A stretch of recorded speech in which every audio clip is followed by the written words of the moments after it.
Hello friends, नमस्कार. तर सुरू करूया आजचं आपलं इकॉनॉमिक्सचं लेक्चर. आणि सगळ्यात महत्त्वाची गोष्ट, तुम्ही जो कौतुक केलं आहे त्याबद्दल खरंच आभारी. तुमचं कौतुक जास्त महत्त्वाचं आहे. आपण मागच्या काही लेक्चर्समध्ये अर्थव्यवस्थांचे प्रकार शिकलो, त्यानंतर अर्थव्यवस्थेचा इतिहास शिकलो. तो खूप प्रायमरी लेवलचा इतिहास आहे. प्रत्येक ज्यावेळेस आपलं टॉपिक सुरू होईल त्यावेळेस वेगळ्या लेवलला आपण त्या इतिहासाला घेऊन जाणार आहोत. पण आपण आता काय करूया की आपण हळूहळू एक एक कन्सेप्ट आतमध्ये एंट्री करून एक एक गोष्ट आपण शिकायला सुरू करूया. तर आजचा आपला फोकस असणार आहे GDP आणि GNP. आता जेव्हा आज GDP आणि GNP शिकवल, त्यानंतर उद्यापासून मग मी राष्ट्रीय उत्पन्न किंवा हे सगळे कन्सेप्ट काय ते शिकवायला सुरू करेल. चालेल, चला सुरू करूया.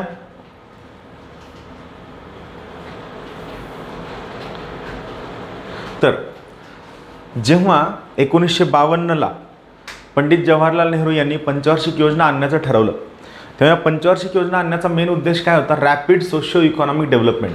बघा, आता इथं पाहायला गेलं, जेव्हा हा शब्द आहे रॅपिड सोशिओ इकॉनॉमिक डेव्हलपमेंट, जेव्हा हा शब्द तुम्ही नॉर्मली वापरता त्यावेळेस काय असतं, तुम्ही या शब्दाकडे खूप जास्त डिटेलमध्ये लक्ष देत नाही. तुम्हाला काय वाटतं की ठीक आहे, रॅपिड सोशिओ इकॉनॉमिक डेव्हलपमेंट म्हणजे काय, बरोबर आहे की नाही, आणि याचा तुम्ही अर्थ काढत नाही. पण इथं जर तुम्ही या वाक्याला खूप बारकाईनं पाहाल तर तुमच्या लक्षात येईल की हा जो शब्द आहे रॅपिड सोशिओ इकॉनॉमिक डेव्हलपमेंट, या शब्दामध्ये दोन वेगळे डायमेन्शन्स आहेत.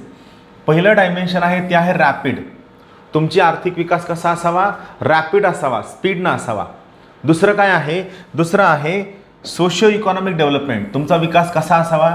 तुमचा विकास सामाजिक आणि आर्थिक विकास असावा. आता तुम्हाला पटणारही नाही, पण ही फॅक्ट आहे की या ठिकाणी हा जो रॅपिड शब्द आणि हा जो सोशिओ इकॉनॉमिक डेव्हलपमेंट, रॅपिड म्हणजे गतीनं, सोशिओ इकॉनॉमिक म्हणजे सामाजिक व आर्थिक, हा जो विकास आहे, हे दोन शब्द एकमेकांना कॉन्ट्रॅडिक्ट करतात. हे दोन शब्द एकमेकांच्या विरोधात जातात.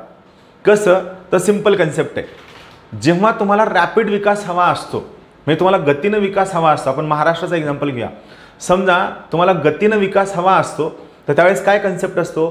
त्यावेळेस तुम्हाला कंपल्सरीली महाराष्ट्रातील फक्त मोठी शहरांचा विकास करायचा असतो.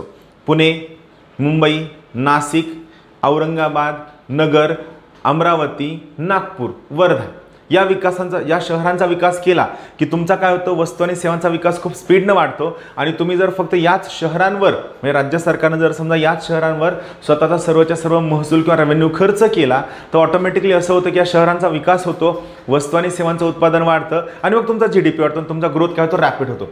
पण जर तुम्ही सगळ्याच्या सगळा रेव्हेन्यू फक्त या महत्त्वाच्या शहरांवर टाकला, तर मग जे छोटे शहरं आहेत, छोटे तालुके आहेत, जो मागास भाग आहे, या मागास भागाचा विकास असणार नाही आणि तुमच्या रॅपिड डेव्हलपमेंटच्या नादात सोशिओ इकॉनॉमिक डेव्हलपमेंट होणार नाही. सोशिओ इकॉनॉमिक डेव्हलपमेंट म्हणजे सामाजिक आणि आर्थिक विकास. म्हणजे काय? सर्व घटकांचा समान विकास होणार नाही. किंवा जर तुम्ही सामाजिक आणि आर्थिक विकासाकडे फोकस केलं, म्हणजे तुम्ही या सगळ्या भागांचा विकास करण्याचा प्रयत्न केला, कोणते? मागास मराठवाडा असेल, उत्तर महाराष्ट्र असेल, विदर्भातील काही भाग असेल, पश्चिम महाराष्ट्रातील सुद्धा जो दुष्काळी भाग असेल, यांना सुद्धा विकास प्रक्रियेमध्ये सोबत घ्यायचं ठरवलं, तर ऑटोमॅटिकली काय होतं? मग तुमची ग्रोथ रॅपिड असणार नाही. आलं लक्षात?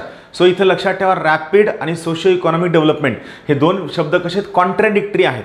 तर या दोन शब्दांमधलं कॉन्ट्रॅडिक्शन काढून जो विकास आहे हा रॅपिड सुद्धा असावा आणि हा विकास रॅपिड असताना सर्व घटकांना सोबत घेऊन जाणारा असावा, यासाठी 1952 पासून आपण पंचवार्षिक योजना सुरू केल्या होत्या. आलं लक्षात? महत्त्व. किंवा याला सिंपल एक्झाम्पल आपल्या वर्गातलं देता येईल.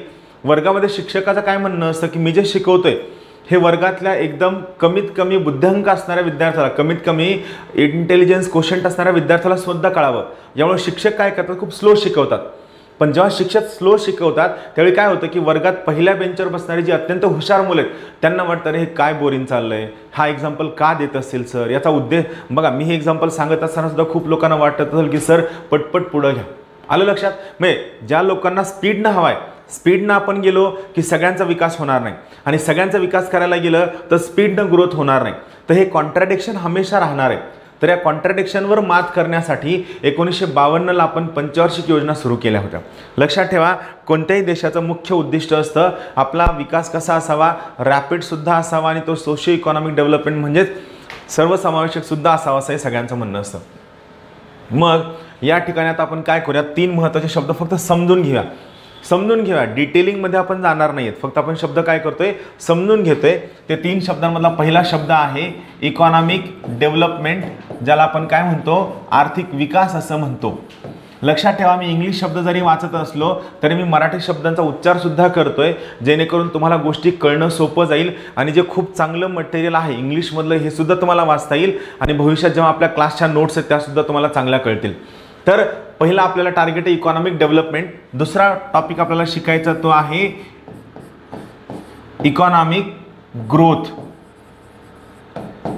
पहा, याचा अर्थ होतो आर्थिक विकास आणि याचा अर्थ होतो आर्थिक वाढ.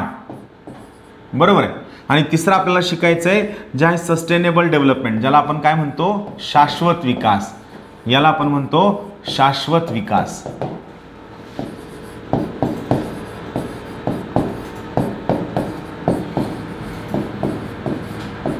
हा आपण विस्तृतपणे नाही जाणार, फक्त काय ना आपण थोडक्यात त्याचा अंदाज घेणार आहेत. नंतर हळूहळू तुमच्या लक्षात येईल की सर हा मुद्दा रँडमली जरी शिकवत असले तरी हा मुद्दा कशाचा भाग आहे तुम्हाला लक्षात येईल. त्यावेळेस मी तुम्हाला ते क्लिअर करेल की आपण कशामध्ये काय शिकलेलो आहोत. पहा, इकॉनॉमिक डेव्हलपमेंट आणि इकॉनॉमिक ग्रोथ तसं पाहायला गेलं तर आपण आपल्या बोलीभाषेमध्ये इकॉनॉमिक डेव्हलपमेंट आणि इकॉनॉमिक ग्रोथ या दोन्ही शब्दांना सेम पद्धतीने घेतो. बरोबर आहे. म्हणजे आपण बोलताना इकॉनॉमिक डेव्हलपमेंट अशी झाली तशी झाली, इकॉनॉमिक ग्रोथ हा शब्द शक्यतो कोणी वापरत नाही बोलीभाषेमध्ये वापरताना. पण दोन शब्दांमध्ये फरक आहे. पहा, फरक काय आहे. इकॉनॉमिक डेव्हलपमेंट हा जो शब्द आहे हा एक क्वालिटेटिव्ह कन्सेप्ट आहे. क्वालिटेटिव्ह, ज्याला आपण काय म्हणतो, गुणात्मक संकल्पना आहे. गुणात्मक म्हणजे नेमकं काय तर पहा, इकॉनॉमिक डेव्हलपमेंटचा फोकस हा उत्पादन व त्याचं वितरण या दोन्ही गोष्टीवर हा फोकस करतो. म्हणजे नेमकं काय करतं तर इकॉनॉमिक डेव्हलपमेंटचं म्हणणं असतं की हो, भारताचा विकास व्हावा, महाराष्ट्राचा विकास व्हावा. आता भारताचा किंवा महाराष्ट्राचा जर विकास व्हायचा असेल तर यासाठी तुम्हाला वस्तू आणि सेवांचं उत्पादन वाढवावं लागेल, वस्तू आणि सेवांचा सेल वाढवावा लागेल, वस्तू आणि सेवांचं ट्रान्सपोर्टेशन वाढवावं लागेल, वस्तू आणि सेवांचं कन्झम्पशन वाढवावं लागेल. बरोबर आहे. तरच महाराष्ट्राचा विकास होईल. बरोबर आहे. म्हणजे तुम्हाला काय उत्पादनावर फोकस करावं लागेल. पण फक्त उत्पादनावर फोकस करून चालणार नाही, तर या उत्पादनामधनं जे पैशांची निर्मिती होईल, जे पैसे येतील, जे भांडवल येईल, या भांडवलाचं बेनिफिट महाराष्ट्रातील सगळ्या लोकांना किंवा भारतातील सगळ्या लोकांना, मग ते गरीब असो, पिछडे असो, अतिपिछडे असो, या सगळ्यांना याचं बेनिफिट मिळायला हवं. म्हणजे फक्त उत्पादन फोकस करून चालणार नाही, तर आपल्याला वितरणावर सुद्धा फोकस करावं लागणार आहे. म्हणजे जेव्हा फक्त उत्पादनावर फोकस केलं जात नाही तर उत्पादनासोबतच हे सगळे बेनिफिट्स सोसायटीतील सर्व घटकांपर्यंत योग्य पद्धतीनं पोचायला हवे व हे योग्य पद्धतीनं पोचण्यासाठी काळजी घ्यायला हवी. म्हणजे थोडक्यात लोकांच्या राहणीमानाचा दर्जा सुधारायला हवा.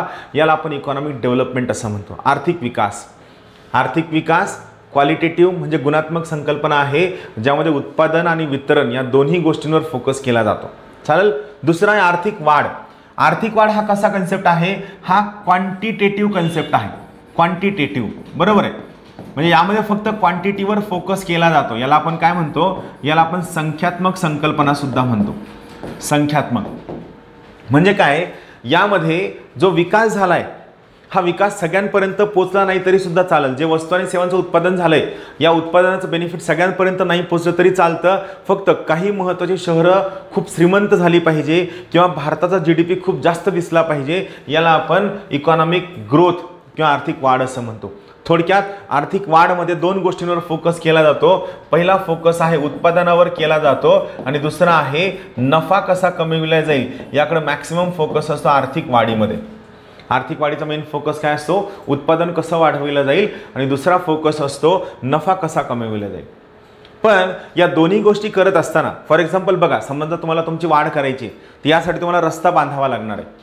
पण रस्त्याचं कन्स्ट्रक्शन करत असताना तुम्ही झाडं तोडणार आहात, शेतामधनं जाणार आहात, त्या ठिकाणी जे वन्यजीव राहतात त्यांचं हॅबिटेट, त्यांचं घर तुम्ही डिस्ट्रॉय करणार आहात.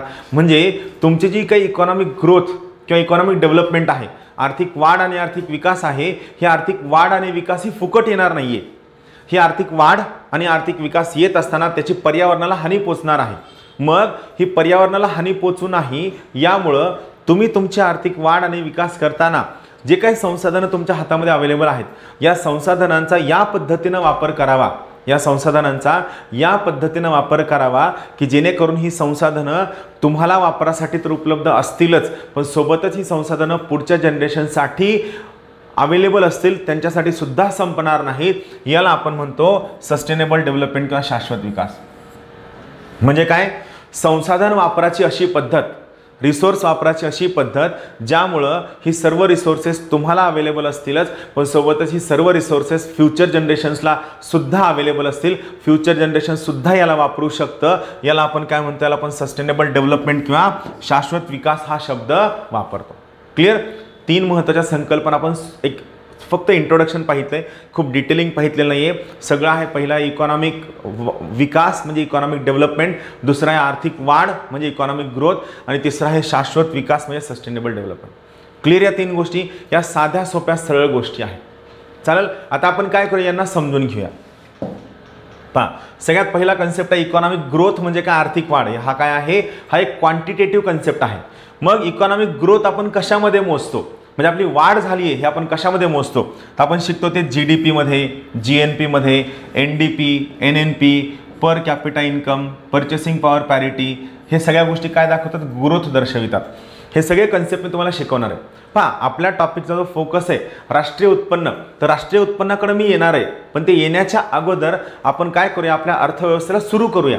एकदा आपली अर्थव्यवस्था सुरू झाली की त्यानंतर तुम्हाला गोष्टी कळणं सोपं जाईल. तर पहा, इथं काय GDP, GNP, ND या सगळ्यांचे फुल फॉर्म शिकवणार आहे. GDP, GNP, NDP, NNP, per capita income, purchasing power parity, हे सगळं याचा अर्थ काय आहे, हे सगळं तुमच्या इकॉनॉमिक ग्रोथचा भाग आहे. हा क्वांटिटेटिव्ह कन्सेप्ट आहे, संख्यात्मक संकल्पना आहे. त्यानंतर पुढचा इकॉनॉमिक डेव्हलपमेंट म्हणजे काय, आर्थिक विकास. लक्षात ठेवा, आर्थिक विकास हा क्वालिटेटिव्ह म्हणजे काय, गुणात्मक संकल्पना आहे.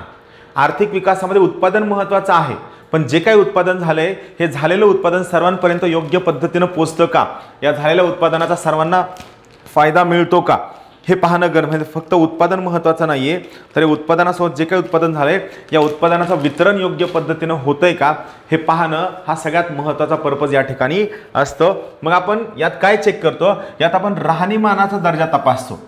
राहणीमानाचा दर्जा, स्टँडर्ड ऑफ लिव्हिंग, हे थोडक्यात काय, या लोकांना शिक्षणात किती प्रमाणात मिळतं, कसं मिळतं, त्यानंतर आरोग्याच्या सुखसुविधा यांच्याकडे आहेत का, किंवा यांना आरोग्याच्या ज्या सुखसुविधा आहेत या अफोर्डेबल आहेत का, तिथं परचेस करू शकतात का, किंवा तिसरी महत्त्वाची गोष्ट यांची कमाई किती आहे, ह्या सगळ्या गोष्टी आपण यामध्ये जेव्हा तपासतो तेव्हा याला आपण म्हणतो राहणीमानाचा दर्जा. बरोबर, राहणीमानात विकास करणं. आपण हे कसं मोजतो, HDI म्हणजे काय, ह्युमन डेव्हलपमेंट इंडेक्स. मी तुम्हाला सगळ्यात अगोदर सिलेबस शिकवताना इंडेक्सेसवर किती प्रश्न येतात याबद्दल विस्तृत सांगितलं होतं, त्यामुळे हे लक्षात ठेवा.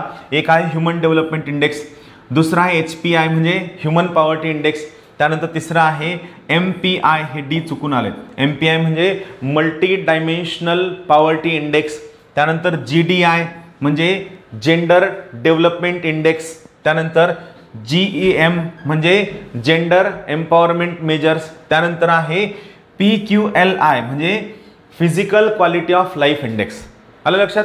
तर हे सगळं याचा भाग आहे. हा कशाचा भाग आहे, इकॉनॉमिक डेव्हलपमेंटचा भाग आहे, ज्यामध्ये आपण ज्या सगळ्या इकॉनॉमिक ॲक्टिव्हिटीज होत आहेत या झालेल्या इकॉनॉमिक ॲक्टिव्हिटीजमुळे लोकांच्या राहणीमानामध्ये सुधारणा झालेली आहे का, आणि जर ही सुधारणा झाली असेल तरी सुधारणा किती प्रमाणात झालेली हे सगळं तपासणं हे आपल्या इकॉनॉमिक डेव्हलपमेंटचा सगळ्यात महत्त्वाचा भाग आहे. राहील लक्षात.